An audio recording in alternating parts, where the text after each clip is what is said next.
আল্লাহ নবী দয়ার নবী রাহমাতুল লিল আলামিন থাকাকালীন সকলেই বলেছিলেন ইয়া রাসূলুল্লাহ ইয়া হাবিবাল্লাহ হুজুর, আপনি থাকাকালীন একজন খলিফা নিয়োগ করে যান, আপনার পর আমরা তাকে মেনে চলব। আপনি একজনকে নিয়োগ করে যান। দয়ার নবী রাহমাতুল লিল আলামিন হুজুরের সাথ করেন, না না না, আমি কোন খলিফা নিয়োগ করে যাব না। ইয়া রাসূলুল্লাহ, খলিফা করবেন না? না, আমি যদি কাউকে খলিফা করে যাই, কিছুদিন সে ভালো থাকলো, আমার ওফাতের পর কিছুদিন ভালো থাকলো, তারপর লোভ লালসায় পড়ে সে শরীয়ত বিরোধী কাজ করতেও তো পারে। শরীয়ত বিরোধী লোভ লালসায় পড়ে শরীয়ত বিরোধী কাজ করতেও তো পারে। যখন শরীয়ত বিরোধী যখন কাজ করবে, পৃথিবীতে দুটো গ্রুপ তৈরি হবে। এক গ্রুপ বলবে শরীয়ত বিরোধী কাজ করার জন্য তাকে মানব না, আরেক গ্রুপ বলবে না না না, অত কথা জানি না, রাসূল পাক সাল্লাল্লাহু আলাইহি ওয়াসাল্লাম যাকে নিয়োগ করে গেলেন তাকেই মেনে চলবো, কারোর কথা শুনবো না। তাহলে পৃথিবীতে গণতন্ত্র মার্ডার হবে। আমি রাসূলুল্লাহ চাই না গণতন্ত্র মার্ডার হোক। আমি রাসূল দুনিয়া থেকে পর্দা দিলে তোমরা এক কাজ করবে, জনগণকে ডাকবে, ডেকে ভোট হবে, জনগণ যাকে মেনে নেবে সেই হবে ইসলামের প্রধান খলিফা। এবার জনগণ নবীজি চলে গেলেন দুনিয়া থেকে, পর্দা নিলেন। এখানে আবার একটু কথা বলে, অনেক কথা আছে তো, কথা প্রসঙ্গ এসে যায়, ওটা পরিষ্কার না করলে আবার খারাপ কেমন লাগে। হ্যাঁ, নবী পর্দা নিলেন, অনেকে এবার ক্রিটিসাইজ করে, পর্দা নিলেন। পর্দা তো নারীরা করে। কি আশ্চর্য ব্যাপার, আমার রাসূল নিয়ে কি হচ্ছে দুনিয়াতে। আল্লাহ হেফাজত করেন। এরা ঈমান লুটার জন্য এদেরকে আল্লাহ পাঠিয়েছেন। যাদের মধ্যে ঈমান আছে তাদের ঈমানটা লুটে নাও। ঈমান কোন জিনিসের নাম? শোনা, একটু বলে দি বিবিরা, এলাকাবাসী মা বোনেরা, একটু আজ শোনেন। ঈমান হলো নামাজ পড়ার নাম ঈমান নয়, রোজা রাখার নাম ঈমান নয়, হজ করার নাম ঈমান নয়, যাকাত দেওয়ার নাম ঈমান নয়। ঈমান হলো নবীজির প্রেম, ভালোবাসা, আহলে বায়তের মুহাব্বত, ভালোবাসা, আদব, এটাই হলো ঈমান। এটাই হলো ঈমান।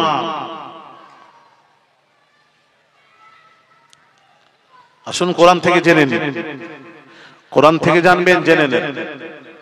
ইন্না আরসালনাকা শাহিদান ওয়া মুবাশশিরান ওয়া নাযীরা। আল্লাহ পাক রাসূলকে শাহিদ, মুবাশশির, নাযীর করে দুনিয়ায় পাঠালেন। কিসের জন্য? লিতুমিনু বিল্লাহি ওয়া রাসূলিহি। রাসূলের কথায় তোমরা আল্লাহকে এক মানবে, রাসূলুল্লাহর কথায় তোমরা মুহাম্মদকে আল্লাহর রাসূল মানবে। রাসূলের কথাই মানলে তবেই মুসলমান। ভাইরা আমার, বাবাজিরা, তবেই তোমরা ঈমানদার। রাসূলের কথায় আমরা আল্লাহকে এক মেনেছি। নবী বলেছেন আল্লাহ এক, নবীর কথায় আল্লাহকে এক মেনেছি, মুহাম্মদকে আল্লাহর রাসূল মেনেছি। এই ঈমান আনার পর আল্লাহ পাক বলেন, ঈমান আনার পর ঈমানের উপর মৃত্যুর আগে পর্যন্ত, মৃত্যু পর্যন্ত ঈমানের উপর টিকে থাকা, মজবুত থাকা, ঈমানের উপর ইস্তেকামাত থাকা, এটাই হলো মূল জিনিস। ঈমান আনলে হবে না, ঈমানের উপর শেষ পর্যন্ত টিকে থাকাটাই মূল জিনিস। বুঝবেন একটু। আপনি মাদ্রাসা করেছেন, মাদ্রাসা করা বড় কথা নয়, মাদ্রাসাটা শেষ পর্যন্ত চালিয়ে যাওয়াটা হলো বড় কথা। আল্লাহ আপনাকে দৌলত দিয়েছেন, দৌলত দিলে হবে না, দৌলতের উপর শেষ পর্যন্ত টিকে থাকাটাই হলো মূল জিনিস, টিকে থাকাটাই মূল জিনিস। যেমন একজন অসহায় টাক মাথা, কিচ্ছু নেই, এক মুসাফির গিয়ে বলছেন, বাবা তোমার কি প্রয়োজন? না আল্লাহ যেন আমার চুল গজিয়ে দেন। মুসাফির মাথায় হাত ফিরিয়ে দিলেন, চুল এসে গেল। বাবা আর কি প্রয়োজন? আর কি প্রয়োজন বাবা? না একটা উটনি দেবেন। মুসাফির একটা উটনি দিয়ে চলে গেলেন। এমন দিন এলো বাবা, সে হাজার হাজার উটের মালিক হয়ে গেল, অর্থাৎ ধনী হয়ে গেল, ধনী হয়ে গেল। একজন কুষ্ঠ রোগীর কাছে এক মুসাফির হাজির, বাবা তোমার কি দরকার? আমার কিছু দরকার নেই, আল্লাহ যেন রোগ ভালো করে দেন, জান ভালো সব ভালো, জান ভালো সব ভালো, আল্লাহ রোগ ভালো করে দেন। মুসাফির হাত ফিরিয়ে দিলেন, রোগ ভালো হয়ে গেল। বাবা তোমার কিসের প্রয়োজন, আর কি দরকার বলো? একটা গাবি দেবেন। মুসাফির একটা গাবি দিয়ে চলে গেলেন। এমন দিন এলো বাবা, সে হাজার হাজার গাবির মালিক হয়ে গেল, অর্থাৎ ধনী হয়ে গেল। বাবা একজন অন্ধর কাছে মুসাফির হাজির, বাবা তোমার কি প্রয়োজন বলো, আল্লাহ যেন দৃষ্টি শক্তি ফিরিয়ে দিক। মুসাফির হাত ফিরিয়ে দিলেন, দৃষ্টি শক্তি ফিরে এলো।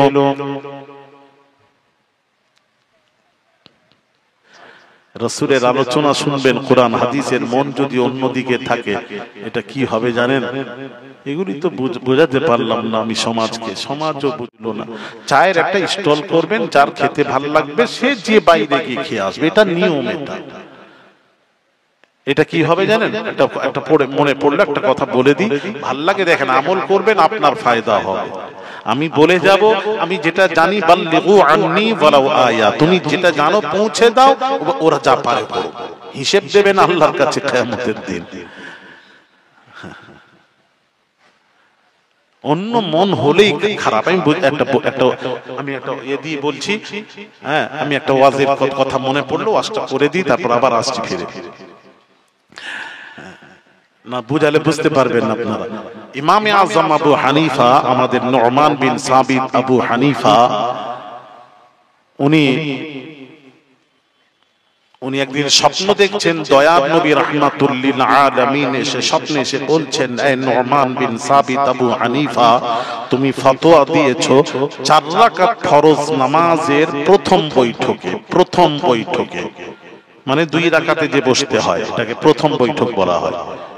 তারপর আত-তাহিয়াতু লিল্লাহি ওয়াস সালাওয়াতু ওয়াত তাইয়্যিবাত, আসসালামু আলাইকা আইয়ুহান নাবিয়্যু ওয়া রাহমাতুল্লাহি ওয়া বারাকাতুহু, আসসালামু আলাইনা ওয়া আলা ইবাদিল্লাহিস সালিহিন, আশহাদু আন লা ইলাহা ইল্লাল্লাহু ওয়া আশহাদু আন্না মুহাম্মাদান আবদুহু ওয়া রাসূলুহু। পড়ার পর আবার 3 রাকাতের জন্য দাঁড়িয়ে যাও।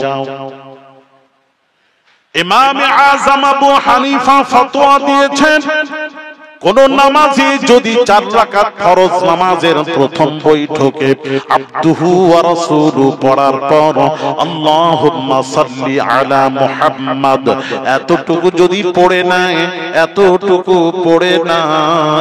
তারপর মনে পড়লো এটা 3 রাকাত, সে দাঁড়িয়ে যাবে। কিন্তু এতটুকু যদি কোন নামাজি মুসল্লি যদি নামাজে আল্লাহুম্মা সাল্লি আলা মুহাম্মাদ পড়ে নিল, তারপর মনে পড়লো এটা 2 রাকাত, তাহলে আপনি সাথে সাথে উঠে পড়ুন। কিন্তু সর্বশেষে আপনি সাহু সাজদা দেবেন। সাহু সাজদা তার উপর ওয়াজিব। আর আল্লাহুম্মা সাল্লি আলা যদি পড়েন, তারপর মনে পড়ে যায় হায় রে এটা 2 রাকাত, তাহলে দাঁড়িয়ে যান, সাহু সাজদা ওয়াজিব নয়। আল্লাহুম্মা সাল্লি আলা মুহাম্মাদ এতটুকু যদি উচ্চারণ করে ফেলেন, তাহলে সেই নামাজির জন্য সর্বশেষে উঠে যাবেন, সর্বশেষে সাহু সাজদা দেবেন। নচেত নামাজটা কেমন হবে শুনুন, ঘর আছে ছাদ নেই। এটা মাসালা বলে দিল, আপনারা নামাজ পড়েন তো দরকার। ভাইরা আমার, বাবাজিরা, চার ইমামের এক ইমাম নু'মান বিন সাবিত আবু হানিফা হুজুর স্বপ্ন দেখছেন দয়ার নবী রাহমাতুল লিল আলামিন। স্বপ্নে সে বলছেন, এই নু'মান বিন সাবিত আবু হানিফা, তুমি ফতোয়া দিয়েছো 4 রাকাত ফরজ নামাজের প্রথম বৈঠকে আবদুহু ওয়া রাসূলু পড়ার পর আল্লাহুম্মা সাল্লি আলা মুহাম্মদ, নবীর উপর যদি কেউ দুরূদ পড়ে নাই তার উপর সাহু সাজদা ওয়াজিব হয়ে যায়। আল্লাহর নবী স্বপ্নের মাধ্যমে বলছেন, নু'মান বিন সাবিত আবু হানিফা, কোন নামাজি যদি দরুদ শরীফ পড়ে, আমি রাসূলুল্লাহর উপরই তো দরুদ শরীফ পড়বে, অসুবিধা কোথায়? অসুবিধা কোথায়? অসুবিধা কোথায়? কেন এই ফতোয়া দিলে? কেন এই ফতোয়া দিলে? কেন ফতোয়া দিলে? ইমাম আযম আবু হানিফাকে কি উত্তর দিয়েছিলেন? উত্তর শুনলে জান ঠান্ডা। আমি ওই উত্তরটা আজকের বলবো না। আগামী 6 জ্যৈষ্ঠ রোজ বুধবার পশ্চিম মেদিনীপুর প্রপার টাউনে মাদ্রাসা মাদানিয়া আহমদিয়া তাজবিদুল কোরআনের বাৎসরিক জলসা তথা মারহুম মুজাহিদ ইসলাম পীরে কামেল শাহ সুফি সৈয়দ আহমদুল্লাহ পীর কিবলা নওয়ারাল্লাহু মারকাদা এবং আম্মা জানে সবরে শানির 6 জ্যৈষ্ঠ রোজ বুধবার মেদিনীপুরে দাওয়াত দিয়ে গেলাম, যাবেন, মনে করে দেবেন। ওখানেই বলবো ইমামে আযম কি উত্তর দিয়েছিলেন নবীজিকে, একটু মনে করে দেবেন। তবে আগামী 6 জ্যৈষ্ঠ রোজ বুধবার, ওটা চৈত্র মাসে হতো, রমজান পড়ার কারণে জ্যৈষ্ঠ মাসে করা হয়েছে। আবার আরেক বছর হবে, তারপর আবার চৈত্র মাসে নিয়ে আসা হবে ইনশাআল্লাহ।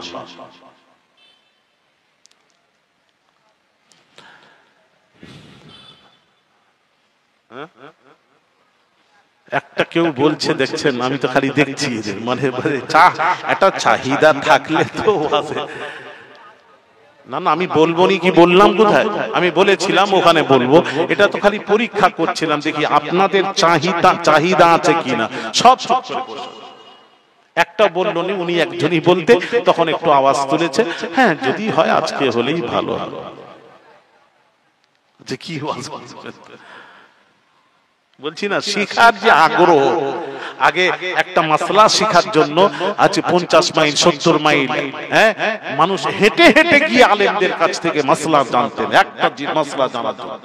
এখন তো কত সুবিধা হয়ে গেছে, হ্যাঁ, এই জন্য আর আগ্রহ কমে গেছে। যেমন সুবিধা হয়েছে, আগ্রহ কমে গেছে।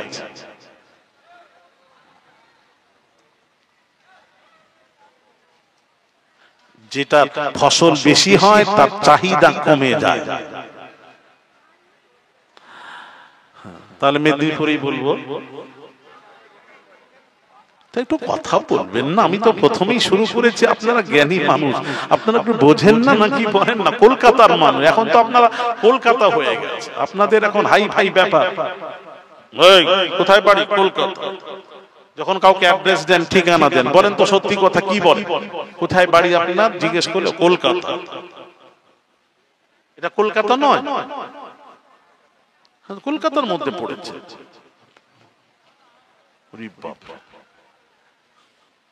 ভাইরা আমার, বাবাজিরা, আপনারা তো শহরের লোক, কলকাতার লোক, একটু হ্যাঁ না জিজ্ঞেস করবেন। কিছু শিখতে এসেছেন, একটু শিখুন। সারা জীবনকে এইরকমই থাকবেন? এখন আপনি পড়ে ফেললেন নামাজ, আল্লাহুম্মা সাল্লি আলা মুহাম্মাদ, যদি পড়ে নেন, তারপর মনে পড়লো এটা 2 রাকাত আমাকে উঠতে হবে, তাহলে কি করবে? উঠে পড়বে। শেষে আবার তাহিয়াত পড়া, আব্দুহু ওয়া রাসূলু পড়া, সালাম ফিরিয়ে সাহু সাজদা করবে, নচেত নামাজ হবে না। হবে না মানে ওই ঘর আছে ছাদ নেই, এই রকম হবে নামাজ। ওই নামাজের কোনো মূল্য আল্লাহর কাছে মূল্য থাকবে না, ওই নামাজের কোনো মূল্য হবে না। এই জন্য বাবাজি ইমামে আযম আবু হানিফা ফতোয়া দিয়েছেন, কোন নামাজি যদি 4 রাকাত নামাজের প্রথম বৈঠকে 2 রাকাতের বৈঠকে যদি আব্দুহু ওয়া রাসূলু পড়ার পর আল্লাহুম্মা সাল্লি আলা মুহাম্মাদ যদি পড়ে নাই তার উপর সাহু সাজদা ওয়াজিব। যেই বলেছেন তো নবীজি প্রশ্ন করছেন এই নুমান বিন সাবিত আবু হানিফা কেন এই ফতোয়া দিলে যদি কোন নামাজি যদি দরুদ শরীফ পড়ে, দরুদ কার উপর পড়বে? আমি রাসূলের উপর দরুদ পড়ছে, আল্লাহুম্মা আয় আল্লাহ সাল্লি আলা মুহাম্মাদ, মুহাম্মাদের উপর দরুদ পৌঁছে দাও। তো নবীর উপর আমার উপর দরুদ যদি পড়ে তাহলে অসুবিধা কোথায়? কেন এই ফতোয়া দিলে? কেন ফতোয়া দিলে? খুব জামের উত্তর দিয়েছেন ইমামে আযম আবু হানিফা, আমাদের ইমাম। কি উত্তর দিয়েছেন? উত্তরটা আজকে শোনাবো। তাহলে মেদিনীপুর যাবেন না বলছেন তো? ও যাবে, তাহলে ঠিক আছে, যাবে। তাহলে হুজুর এখানেই বলেন, বলছে একটু শুনেন, মনোযোগ মনোযোগ, খুব দরকার, খুব জরুরি আছে কথা। ভাইরা আমার, বাবাজিরা, ও সোনার যুবকেরা, বাবাজিরা, নুমান বিন সাবিত আবু হানিফা আল্লাহর নবীকে বললেন, ইয়া রাসূলুল্লাহ, ইয়া হাবিবাল্লাহ, হুজুর প্রথম বৈঠকে দরুদ শরীফ পড়ার কথা নয়, কথা নয়, কথা নয়, কথা নয়, আব্দুহু ওয়া রাসূলু পড়ে দাঁড়ানোর কথা, দাঁড়ানোর কথা, দরুদ শরীফ পড়ার কথা নয়, কথা নয়। যদি কোনো নামাজি যদি দরুদ শরীফ পড়ে ভুলবশত পড়বে, অন্য খেয়াল, মনটা অন্যদিকে চলে গেছিল, 2 রাকাত নামাজ মনে নেই, সে পড়ে ফেলেছে আল্লাহুম্মা সাল্লি আলা মুহাম্মাদ ওয়া আলা আলি মুহাম্মাদ পড়ার পর আবার যখন মন ফিরে এলো নামাজের দিকে, যখন রুজু হলো, মনে করলো হায় রে, এটা তো 2 রাকাত, আমি দরুদ শরীফ পড়ে নিয়েছি।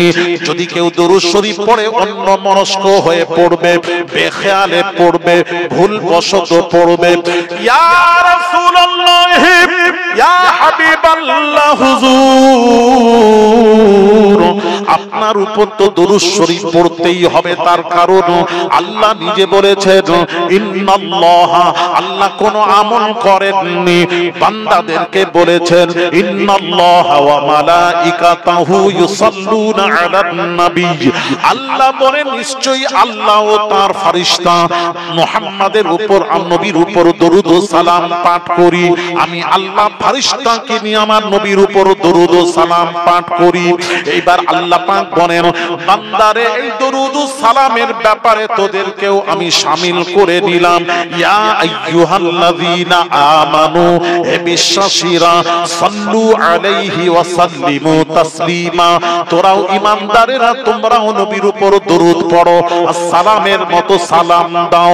আল্লাহ আমাদেরকে দরুদ পড়ার কথা আদেশ করেছেন, সালাম দিতে আদেশ করেছেন, আদেশ। তাহলে নবীর উপর তো দরুদ সালাম পড়তে হবে।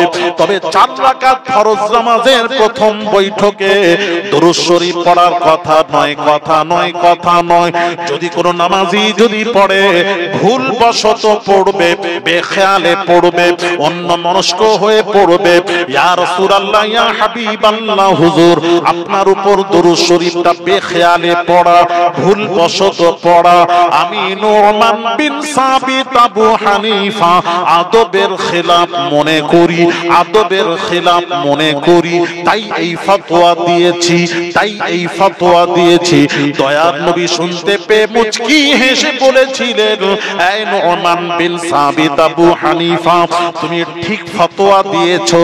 আমি রাসূলুল্লাহর উপর ভুলবশত বেখেয়ালে অন্য মনস্ক হয়ে দরুদ পড়া যাবে না, যাবে না, যাবে না, যাবে না, যাবে না। তুমি ঠিক ফতোয়া দিয়েছো। আজ থেকে তুমি ইমামুল মুসলিমিন, तमाम পৃথিবীর মুসলমানদের ইমাম। জোরে বলেন না। নবীজি বললেন तमाम পৃথিবীর মুসলমানদের ইমাম, তুমি যে ফতোয়া দিয়েছো ঠিক দিয়েছো। তাহলে এই দিয়ে কি বোঝা গেল? তাহলে নবীর উপর দরুদ পড়ার সময়, নবীর আলোচনা শোনার সময় অন্য মনস্ক এদিক ওদিক ঝুঁকাঝুঁকি, এই চাটা চুপ করে বলতে, এই মোবাইলটা যেহেতু অন্য মনস্ক হওয়া যাবে না। এটা হলো আদবের খেলাফ, আদবের খেলাফ, আদবের খেলাফ। বোঝাতে পারলাম না বোধহয়। নবীর ব্যাপারে কত সতর্ক থাকতে হবে জানেন? হ্যাঁ, নবীর হাদিস শরীফ আর মদিনা শরীফে রিয়াজুল জান্নাহ, যেখানে সবুজ কার্পেট থাকে, যারা গেছেন তারা জানবেন। আগে তো আমরা কত ঢুকে নামাজ পড়েছি, এখন অ্যাপে এনে একবার ঢুকতে দেবে আপনাকে। হ্যাঁ, 5 থেকে 10 মিনিটের বেশি নয়। ওটাও হলো রিয়াজুল জান্নাহ, জান্নাতের টুকরো। দয়ার নবীর পাক জবানের পাক কথা, মা বাইনা বাইতি ওয়া মিম্বারি রাউযাতুম মির রিয়াজিল জান্নাহ। নবী বলছেন, আমার ঘর থেকে নিয়ে মসজিদুন নববীর মিম্বার পর্যন্ত এই জায়গাটা পৃথিবীর কোন জমিনের অংশ নয়, এটা হলো সরাসরি বেহেশতের অংশ।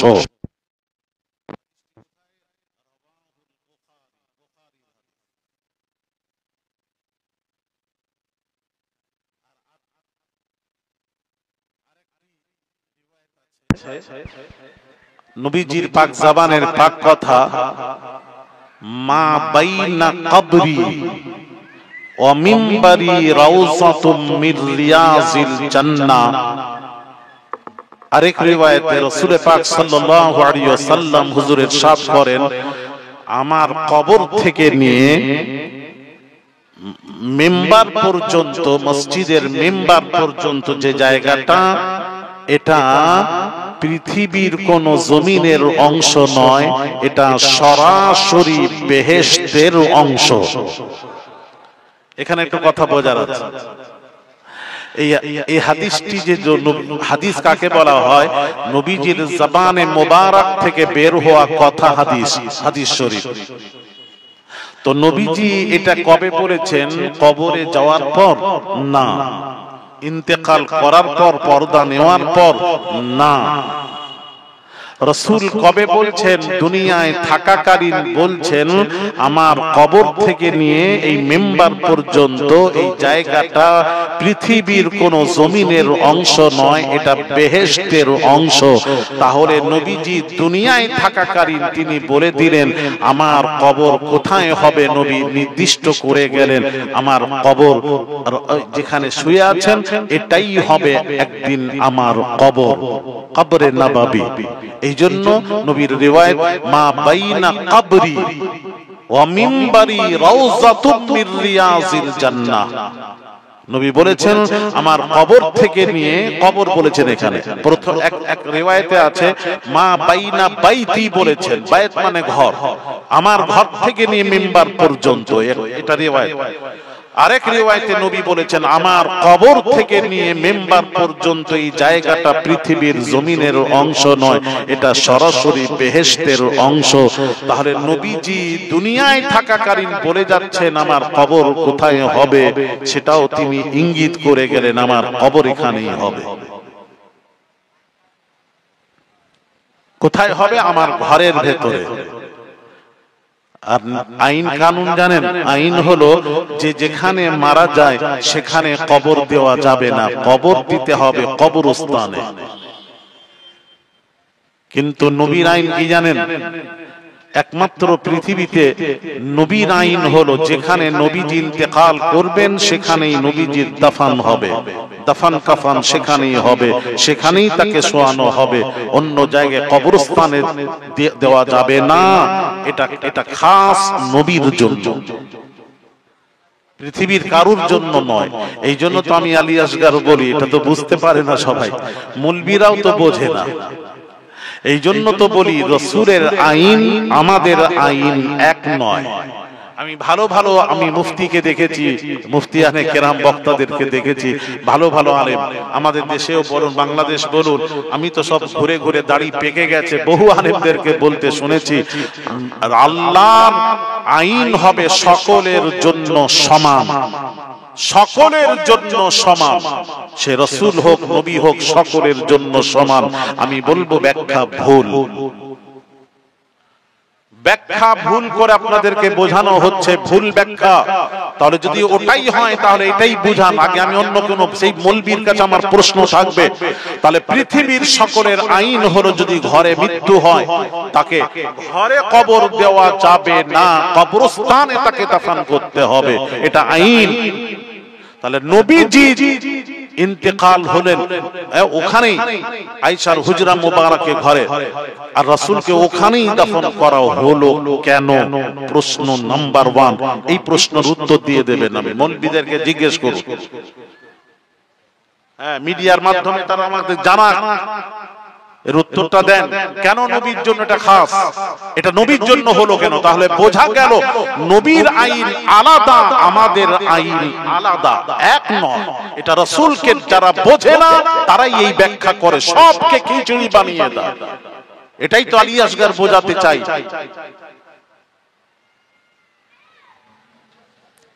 একটা মৌলবী আমাকে বলে দিক দাঁড়িয়ে আমার সামনে, মিডিয়ার সামনে এসে বলুক কত বড় মাওলানা আছে, আমি দেখতে চাই। যেই শ্রেণীর মৌলবী হোক, রাসূলের আল্লাহর আইন সকলের জন্য সমান নয়, নয়, নয়। বুঝাচ্ছে একটা একটা করে, আমি বুঝিয়ে যাচ্ছি আপনাদের। যদি বলেন সমান তাহলে অনেক কথা আছে, অনেক কথা। তো একটা অন্তত বলি, কি বলেন আমার মাথায় ঢোকে না।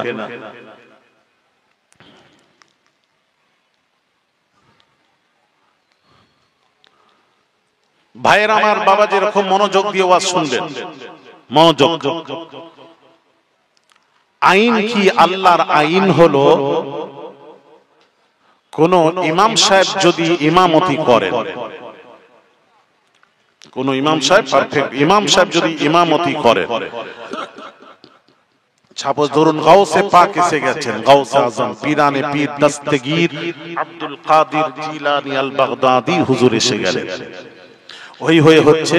আমিও জানতাম, ইমাম সাহেবও জানতেন গাউসে পাক আসবেন। তো সময় হয়ে গেছে, ইমাম সাহেব দাঁড়িয়ে গেছেন, গাউসে আজম এসে গেছেন, হই হই হচ্ছে, গাউসে পাক এসে গেছেন। এবার কি করবেন? গাউসে পাক যদি এসে যান, জামাতে নামাজ পড়বেন, আসছেন, কি ইমাম সাহেব ইমামতি ছেড়ে গাউসে পাককে বলবেন আপনি ইমামতি করুন? এইরকম কিছু আইন থাকলে মৌলবীদেরকে বলবেন একটু বার্তাটা পৌঁছে দিতে সমাজে।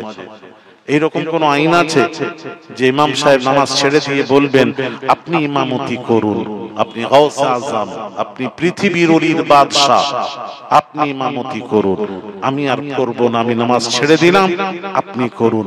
এইরকম কোন আইন আছে? ও আপনারা কোনো কথা বলবেন না, তাই তো? এই জন্য আমাকে সব জায়গায় ওয়াজও ভালো লাগে। আমি পড়াতে এসেছি, এইগুলো সারা জীবন তো শুনলেন ওয়াজ, খালি কি শুনেছেন জানি না, আল্লাহ হেফাজত করেন। এই জন্য আমরা অনেক পিছিয়ে আছি, আমরা জানি না আর জানার চেষ্টাও করি না। হ্যাঁ করে পুরো ওয়াজ শুনেছি, কি শুনলাম, কি বললেন। আমরা এসেছি কি জন্য? আপনাদেরকে শেখাতে। আপনারা এসেছেন কি করতে? কিছু শিখতে। তাহলে যদি শিখতেই আসেন, শিক্ষক পড়াচ্ছে, ছাত্র এ বাবা বুঝতে পারছো? এ বাবা উত্তর দাও, এর আগে কি পড়েছো উত্তর দাও। শিক্ষক বলবে বাবা এইরকম ছাত্রের দরকার নেই, আমি তো ক্লাস করছি, বাপ আমার একটু বোঝেন না, একটু হ্যাঁ না মাথা টাথা নাড়বেন, তাহলে আমি বুঝবো। আজকের জীবনের প্রথম ওয়াজ শুনলে কথা বলতাম না, যেহেতু বহু ওয়াজ নসিহত শুনেছেন বহু বক্তার, আমার একটু উত্তর দেন, একটু শিখুন না। এইরকম কোন আইন আছে আল্লাহর যে ইমাম সাহেব ইমামতি করছেন, গাউসে পাক আবু বকর সিদ্দিক রাদিয়াল্লাহু তাআলা আনহু চলে এসেছেন। এখন ইমাম সাহেব চিন্তা করলেন সিদ্দিক আকবর প্রধান খলিফা, প্রধান খলিফা, হ্যাঁ প্রধান খলিফা আবু বকর এসেছেন। এই আবু বকরের ব্যাপারেও কি বলবো আপনাদের, এখানে অনেক কথা চলছে। হ্যাঁ, সেদিন এক জায়গায় গেলাম, বলছেন এই কয়েকদিন আগে, বলছেন আবু বকর সিদ্দিক বলা যাবে না, আবু বকরকে প্রধান খলিফা বলা যাবে না, প্রধান খলিফা হলেন হযরত আলী শেরে খোদা। আশ্চর্য ব্যাপার, কোন দিকে যাবেন? আলী নাকি প্রধান খলিফা, আবু বকর প্রধান খলিফা নয়। আস্তাগফিরুল্লাহল আযীম, কোথা থেকে পেয়েছেন আমার তো মাথায় ঢোকে না। প্রত্যেকের কাছে দলিল আছে, সেও চ্যালেঞ্জ করে, আর যখন কাছে বসে তখন চ্যালেঞ্জ, কথা বুঝতে পেরেছেন? চ্যালেঞ্জ কোথায় যায় জানি না, এই জন্য তো কোথায় বাহাস মোনাজেরা হয় না, যেখানে বসেছে মারপিট হয়েছে, ওদের লোকজন ফিট করা আছে, জানে তো পারবো না আমরা, এই লড়াই লাগিয়ে দিবি, একটু হইচই করে দিবি, ব্যাস বন্ধ হয়ে যাবে, মোনাজেরা বাহাস বন্ধ হয়ে গেল। এইভাবে করে কোন জায়গায় সমাধান হয়নি, বাহাসে বসে মোনাজেরায় বসে সমাধান হয়, গন্ডগোল ছাড়া কিছু হয়। তুমি তো গন্ডগোল করবে, তোমার কাছে তো না দলিল আছে না কিছু আছে।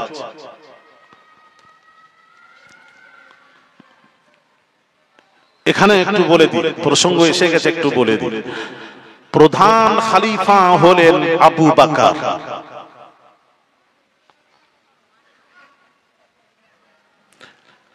বাদশাহ হারুনুর রশিদ, বাদশাহ হারুনুর রশিদ, বাবাজি আয়াজের ছেলে বাদশাহ হারুনুর রশিদের খেদমতে থাকতেন। যখন ডাকতেন বাদশাহ হারুনুর রশিদ, আয়াজের ছেলের নাম ধরে ডাকতেন, নাম ধরে। আয়াজের ছেলের নাম কি? মুহাম্মদ, এই নাম ধরে ডাকতেন। বাইরে আমার বাবাজিরা, সুলতান মাহমুদ বাদশাহ একদিন ডাকছেন, আয়াজের ছেলেকে ডাকছেন, নাম না ধরে বললেন, এই আয়াজের ছেলে এদিকে এসো, এই আয়াজের ছেলে এদিকে এসো, এদিকে এসো। আয়াজের ছেলে বলে ডাকলেন, আয়াজ ছুটে গিয়ে বাবাজি বাদশার কাছে হাজির হয়ে বলেছিলেন, ও জাপানা বাদশাহ, আপনাকে জীবনে কখনো আয়াজের ছেলে বলে ডাকতে শুনিনি। যতবার আপনি আমার ছেলেকে ডেকেছেন মুহাম্মদ নাম ধরে ডেকেছেন, আজকে নাম না ধরে আয়াজের ছেলে বলে ডাকার কারণ জানতে চাই, জানতে চাই, জানতে চাই। আয়াজের ছেলে কি সুলতান মাহমুদ বাদশাহ কি উত্তর দিয়েছিলেন? উত্তরটা একটু শুনুন। ও আয়াজ, শোনো শোনো শোনো শোনো, তুমি তো তোমার ছেলের নাম নবীর নামের সাথে নাম মিলিয়ে রেখেছো। আসমানের নবীর নাম হলো আহমদ, জমিনের নবীর নাম হলো মুহাম্মদ। ওই নবীর নাম মিলিয়ে নাম রেখেছো, নবীর নাম অনুকরণ করে নামটা রেখেছো মুহাম্মদ। ওই নবীর নাম আমি যতবার মুহাম্মদ বলে তোমার ছেলেকে ডেকেছি, ওযু অবস্থায় ডেকেছি, ওযু অবস্থায় ডেকেছি, ওযু অবস্থায় ডেকেছি। আজকে আমার ওযু ছিল না, আজকে আমার ওযু ছিল না, যার জন্য মুহাম্মাদের নামটা বিনা ওযুতে নেওয়াটা আদবের খেলাফ মনে করি। তাই আমি নাম না ধরে বললাম, আয়াজের ছেলে এদিকে এসো। এটার নাম হলো আদব। কি মনে করছেন যারা বুঝে নিয়েছে, আপনি যখন আমাকে চিনবেন তখন তো আপনি সম্মান করবেন, আপনি আমি যখন রাসূলকে চিনব তখন তো সম্মান করব। তুমি তো চিনলে না রাসূলকে, এই জন্য তো বলো রাসূলের মাথা মাথা, হাত হাত, পা পা, দেহ দেহ। আস্তাগফিরুল্লাহল আযীম। এসব বক্তাকে দাওয়াত করে আনবেন না, ওয়াজ শুনবেন না। হ্যাঁ, দুষ্টু গুরুর চেয়ে শূন্য গোয়াল ভালো, ওই রকম বক্তার চেয়ে জলসা বন্ধ রাখা ভালো। কথা বুঝতে পেরেছে? যার আদব নেই, নবীর হাত বলতে গেলে আপনাকে বলতে হবে হাত মুবারক, দস্ত মুবারক, সর মুবারক, কদম মুবারক, দেহ মুবারক, সব জিনিসের সাথে মুবারক এন করতে হবে। এটাই হলো আদব, আদব, আদব, ফাজলামু নয়।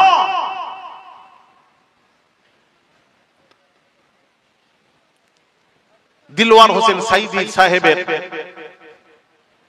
মরহুমে মাগফুরের একটা ক্যাসেট আমাকে একজন দেখালো।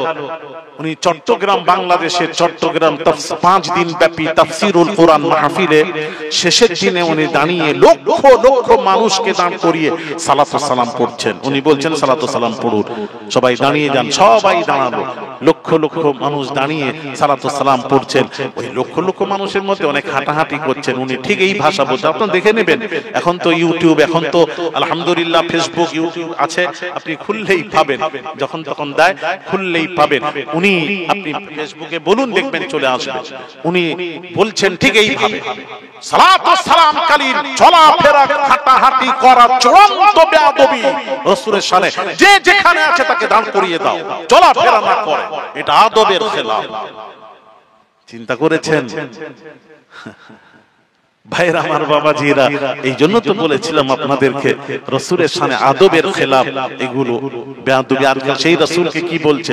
হ্যাঁ বলছে রাসূল রাখাল ছিলেন, বাগাল ছিলেন, বকরি চড়াতেন, খাদিজার ম্যানেজার ছিলেন, রাসূল কাউবয় ছিলেন। এখন বর্তমান ওয়াজ আর কিছু মানুষেরা বলছে বড় মুক্তি চায়, মুক্তি চায়। হ্যাঁ মুক্তি, ও যে মুক্তি মানে ওর শেষ, ওর কিচ্ছু নেই, ও কিচ্ছু নেই। বুঝতে পেরেছেন? আল্লাহ হেফাজত করেন। রাসূলের শানে কথা বলতে গেলে কত আদব। রাসূল রাখাল ছিলেন, হ্যাঁ, যদি বকরি চড়িয়েছেন তা আপনি তাহলে রাসূলকে কি বলবেন? হ্যাঁ, রাখাল, বাগাল, এই অধিকার কে দিল? যে স্রষ্টা হয়ে যে নবীর নাম ধরেনি।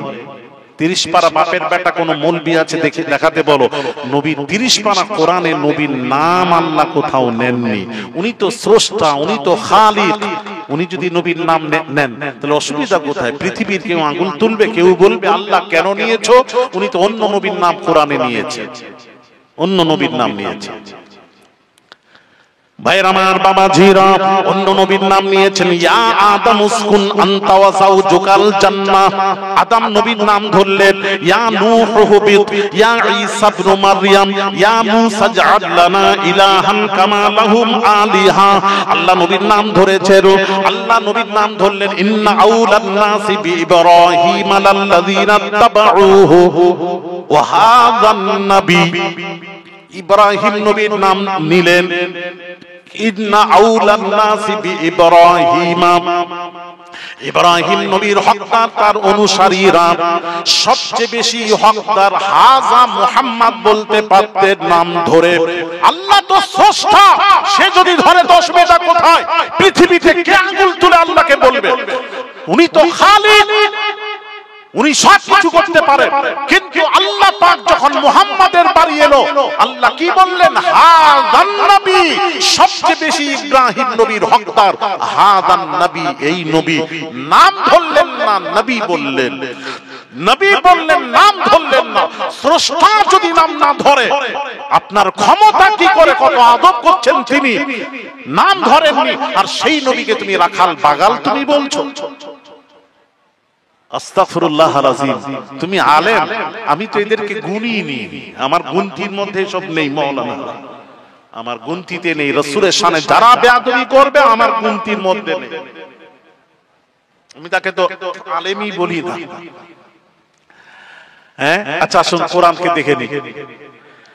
হ্যাঁ, এক সাহাবী কথা বলতে গিয়ে রাসূলের আওয়াজের চেয়ে ওই সাহাবীর আওয়াজটা একটু উঁচু হয়ে গেল। ইচ্ছাকৃত ভাবে নয়, শোনা। সাহাবীরা কোন ইচ্ছা করে বেয়াদবি করেছেন? ইচ্ছাকৃত ভাবে নয়, আওয়াজটাই উঁচু হয়ে গেল। সাথে সাথে কোরআন নাযিল হচ্ছে। কোরআন সূরা হুজুরাত খুলুন, একটু পড়াশোনা করুন। বিসমিল্লাহির রহমানির রহিম। يا أيها الذين آمنوا لا ترفعوا أصواتكم فوق صوت النبي। কোরআন সাথে সাথে ওহী নাযিল হয়ে গেল। এটা তো ইচ্ছা করে করেননি। সাহাবী কথা বলতে গিয়ে সাহাবীর আওয়াজটাই উঁচু আল্লাহর তরফ থেকে। তো কিছু করার নাই, আমার যদি আওয়াজ উঁচু হয় আল্লাহর তরফ থেকে, আমি আস্তে বললেও বলতে পারি না, আমার আওয়াজটাই উঁচু, এরকম কিছু মানুষ আছে। এটা তো আল্লাহর তরফ থেকে, যখন আল্লাহর তরফ থেকে যেটা হয় সেটার উপর তো কারুর কথা চলবে না। তো সাহাবীর আওয়াজটাই আল্লাহর তরফ থেকে উঁচু ছিল। নবীর সাথে কথা বলতে গিয়ে সাহাবীর আওয়াজটা নবীর আওয়াজের চেয়ে একটু উঁচু হয়ে গেল, একটু উঁচু। সাথে সাথে ওহী নাযিল হচ্ছে, আল্লাহ বলছেন, হে বিশ্বাসীরা, তোমরা যখন নবীজির সাথে কথা বলবে আমি আল্লাহ সতর্ক করে দিলাম, তোমাদের আওয়াজটা নবীর আওয়াজের চেয়ে উঁচু না হয়। যদি হয় ওটাও আমি আল্লাহ বরদাস্ত করব না। আওয়াজ উঁচু হওয়াটাও বরদাস্ত করব না। রাখাল বাগাল তো দূরের কথা, আর সেই নবীকে রাখাল, সেই নবী কাউবয়। ওরে বাপরে, কত বড় চিকিৎ! এদেরকে মানলেও ঈমান থাকবে না, ওদেরকে সমর্থনও করা যাবে না। রাসূলের পক্ষে যারা কথা বলবে সেখানে সমর্থন করবে। বলে যাচ্ছি, আমল করলে আপনার লাভ আছে, পরিষ্কার কথা। হ্যাঁ, কোরআন পড়ুন। আল্লাহ তারপর কি বলছেন? এ তো হলো আওয়াজটা উঁচু করতে নিষেধ করলেন, তারপর কি বলেছেন একটু তিলাওয়াত করুন। ওয়ালা তাজহারু লাহু বিল কওলি কাজহারি বা'দিকুম লিবা'দিন। আল্লাহ পাক বলছেন, এক অপরকে যেভাবে তোমরা ডাকাডাকি করো, সম্বোধন করো, এক অপরকে ভাই ভাইকে কি বলে, এই ভাই এদিকে আয়, চাচা ভাতিজাকে বলে ভাতিজা এদিকে আয়, এক অপরকে তোমরা বাবাজি বাবাজি, মালিক রাখালকে ডাকে বাবাজি, এই রাখাল, এই বাগাল এদিকে আয় ডাকে। আল্লাহ পাক বলছে, এক অপরকে যেভাবে তোমরা সম্বোধন করো আমার নবীকে ওইভাবে সম্বোধন করবে না। তার কারণ হলো তিনি ফেরেশতাদের নবী, তিনি হলেন তামাম পৃথিবীর মাখলুকাতের নবী, ফেরেশতাদেরও নবী, নবীদেরও নবী, রাসূলদেরও রাসূল। মুহাম্মাদুর রাসূলুল্লাহ, মুহাম্মদ হলো আমি আল্লাহ আমারও রাসূল, আমারও তিনি রাসূল, তাকে রাসূল হিসেবে আমি আল্লাহ গ্রহণ করেছি। খবরদার তোমরা তার সাথে কথা বলবে, খবরদার এক অপরের সাথে যেভাবে কথা বলো ওইভাবে কথা বলা যাবে না। তাহলে কোরআন তো নিষেধ করেছেন। রাখালকে আমরা বলি, যারা মালিক আমরা রাখাল, গায়ে রাখাল, এই বকরি চড়ানেওয়ালা রাখাল, বাগাল এদিকে আয়, বাগালের মতো থাক, ঠিক মতো থাকবি তো বাগালের মতো থাক, বেশি উঠার চেষ্টা করবি না। বাগাল হয় বেশি উঠার চেষ্টা করছিস। এক অপরকে যেভাবে কথা বলো আমার রাসূলকে ওইভাবে কথা বলবে না, বলবে না, বলবে না। আল্লাহ যদি বলে ফেলি কি হবে? গুনাহ হবে। আল্লাহ বলছেন গুনাহ টুনা নয়, কি হবে আল্লাহ তুমি বলো। কোরআন পড়ছি, আনতাহবাত আমালুকুম ওয়া আনতুম লা তাশউরুন। আমার নবীর সাথে যদি বেয়াদবি হয় আমি আল্লাহ তোদের সব আমলকে পণ্ড বরবাদ করে দেব। ওয়া আনতুম লা তাশউরুন, কিয়ামতের দিন তোরা টেরও পাবি না, বুঝতেও পারবি না আমার আমল কিভাবে শেষ হয়ে গেল। এখানে সমস্ত মুফাসসিরগণ লিখেছেন আমল শেষ হওয়ার অর্থ হলো যার ঈমান থাকে না, ঈমান থাকে না, ঈমান থাকে না, তার আমল বরবাদ হয়ে যায়। তাহলে স্পষ্ট কোরআন দিয়ে বোঝা গেল আমার নবীর সাথে বেয়াদবি করলে ঈমান থাকে না, থাকে না, থাকে না।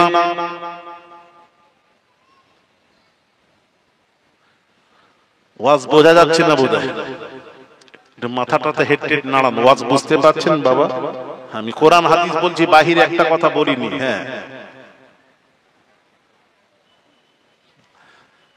তাহলে রাসূল বুঝবেন না, আপনি রাসূলকে রাখাল বলবেন? যদি বকরি চড়িয়েছেন আপনার ক্ষমতা নেই রাসূলকে বাগাল বলে দেন। আপনি কথা প্রসঙ্গ বলতে গিয়ে যদি বলেন হ্যাঁ বকরি চড়িয়েছিলেন কিন্তু রাখাল বলে সম্বোধন করা যাবে না, স্টেজে বলা যাবে না, এটা হলো আদব। আমার নবীর সাথে কথা বলতে গেলে আদব দরকার, আদব দরকার, আদব দরকার।